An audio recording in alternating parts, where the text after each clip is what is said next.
আসসালামু আলাইকুম সম্মানিত দর্শক, শিক্ষার কথা ইউটিউব চ্যানেলের নতুন আরেকটি ভিডিওতে আপনাদেরকে স্বাগত জানাচ্ছি। আপনাদের সাথে রয়েছে আমি ইউনুস আলী, প্রভাষক আইসিটি। এই মুহূর্তে জরুরি ভিডিও হচ্ছে নৈপুণ্য অ্যাপসে একটি জরুরি আপডেট দেওয়ার নির্দেশনা এসেছে। তো সেই আপডেটটি কিভাবে দেওয়া যাবে চলুন সেটি দেখে নেওয়া যাক। শুরুতে আপনার কম্পিউটার অথবা ল্যাপটপের যে কোনো একটি ব্রাউজার ওপেন করার পরে সার্চ অথবা অ্যাড্রেস বারে গিয়ে লিখুন নৈপুণ্য লিখে সার্চ করলে শুরুতে আপনাদের সামনে যে লিঙ্কটি আসবে master.noipunno.gov.bd এই লিঙ্কের উপর ক্লিক করবেন। এই লিঙ্কের উপর ক্লিক করার পরে যথাযথ নিয়ম অনুযায়ী এখানে প্রতিষ্ঠানের লগ ইন করবেন। নৈপুণ্য অ্যাপসে প্রতিষ্ঠানে লগ ইনের জন্য এখানে ইউজার আইডিটি প্রদান করবেন। এরপরে পিন নম্বরটি 6 ডিজিটের পিন নম্বরটি প্রদান করবেন। এরপর লগ ইন করুন অপশানে ক্লিক করবেন।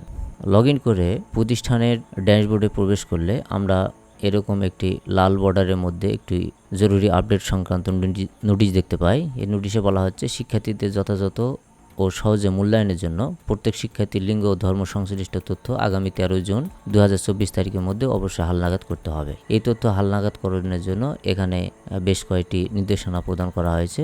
তো চলুন কীভাবে হালনাগাদ করা যায়। এই হালনাগাদ করার জন্য আপনারা দুইভাবে শিক্ষার্থীর তথ্য হালনাগাদ করতে পারবেন। শুরুতেই ডান পাশে উপরে ব্যবস্থাপনা এই অপশানে ক্লিক করলে আপনাদের বিভিন্ন ব্যবস্থাগুলো প্রদর্শিত হবে। এখান থেকে শিক্ষার্থী ব্যবস্থাপনা এই অপশানে ক্লিক করে অথবা আপনারা ড্যাশবোর্ডের 6 নম্বর অপশনটিতে শিক্ষার্থী ব্যবস্থাপনা এই অপশানে ক্লিক করে আপনারা শিক্ষার্থীদের তালিকাটি খুঁজে বের করবেন। আপনি যে শ্রেণীর শিক্ষার্থীদের তথ্য হালনাগাদ করতে চাচ্ছেন সেখানে শ্রেণী এর ড্রপডাউন মেনু থেকে শ্রেণী নির্বাচন করবেন। এরপরে যদি একাধিক শাখা থাকে তাহলে সেখান থেকে শাখা সিলেক্ট করে দেবেন। এরপরে খুঁজুন এই অপশানে ক্লিক করতে হবে। এই অপশানে ক্লিক করলে আপনাদের সামনে ওই শ্রেণী, যেমন আমরা 6ষ্ঠ শ্রেণী সিলেক্ট করেছি এবং এখানে শাপলা সেকশনটি সিলেক্ট করা হয়েছে, এই শ্রেণীর সকল শিক্ষার্থীর তালিকা এখানে প্রদর্শিত হবে। যদি কোনো শিক্ষার্থীর তালিকায় লিঙ্গ এবং ধর্ম পূরণ না থাকে বা সিলেক্ট করা না থাকে তাহলে সেই ক্ষেত্রে সেই শিক্ষার্থীদের তথ্যগুলো এখানে লাল মার্কে চিহ্নিত থাকবে। আমরা এই মুহূর্তে যে শ্রেণীটির শিক্ষার্থীদের তথ্যগুলো প্রদর্শিত করেছি এখানে কোনো তথ্য সিলেক্ট করা নেই, এমনটি শো করছে না। তো আমরা এবারে অন্য একটি শ্রেণীতে যাব, যেমন 7ম শ্রেণী, শাখা তথা সেকশন সিলেক্ট করে দিয়ে এবারে খুঁজুন অপশানে ক্লিক করে আমরা এবারে শিক্ষার্থীদের তালিকাটি এক নজর দেখে নেব। দেখুন এখানে আমার রোল নম্বর 32 এবং 33 এই দুইজন শিক্ষার্থীর ছাত্র না ছাত্রী সেই তথ্য দেওয়া নেই এবং ধর্ম এখানে দেওয়া নেই, যার জন্য এগুলো রেড মার্ক রয়েছে। তো এখন এগুলো কিভাবে আমরা তথ্যগুলো সংশোধন করব।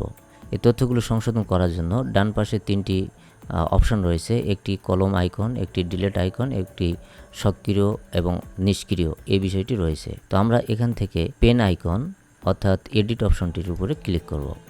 তো দেখুন এডিট অপশনের উপর ক্লিক করলে আমাদের এই যে লিঙ্গ অপশনটি রয়েছে এখানে দেখুন লিঙ্গ নির্বাচন করা নেই। যেহেতু শিক্ষার্থী মোহাম্মদ আবু জায়েদ সেহেতু তার লিঙ্গ হবে ছাত্র এবং ধর্ম এটাই হবে ইসলাম।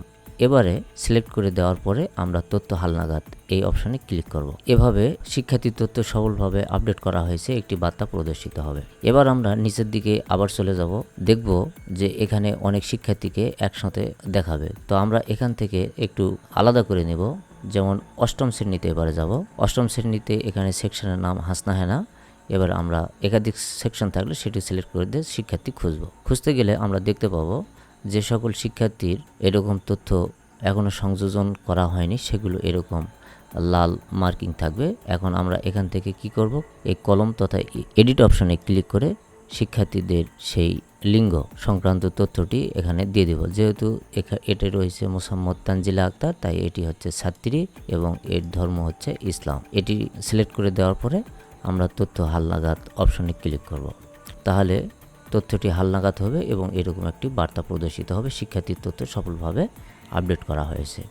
এভাবে আপনারা আপনাদের শিক্ষার্থীর লিঙ্গ ধর্ম আপনারা সিলেক্ট করে এডিট করে দিতে পারবেন। যদি কোনো শিক্ষার্থী পুরুষ হয় কিন্তু তার লিঙ্গ যদি ছাত্রী প্রদর্শিত হয় তাহলে সেটি আপনারা সেখান থেকে এডিট অপশানে ক্লিক করে পুনরায় ছাত্র নাকি ছাত্রী সেটি যথাযথ সিলেক্ট করে দেওয়ার পরে আপডেট করে দিতে পারবেন। ধন্যবাদ। আজকের ভিডিওটি এই পর্যন্তই। যদি ভিডিওটি ভালো লাগে তাহলে অবশ্যই চ্যানেলটি সাবস্ক্রাইব করে দিবেন, আর ইতিমধ্যে সাবস্ক্রাইব করে থাকলে আপনাদেরকে অসংখ্য ধন্যবাদ।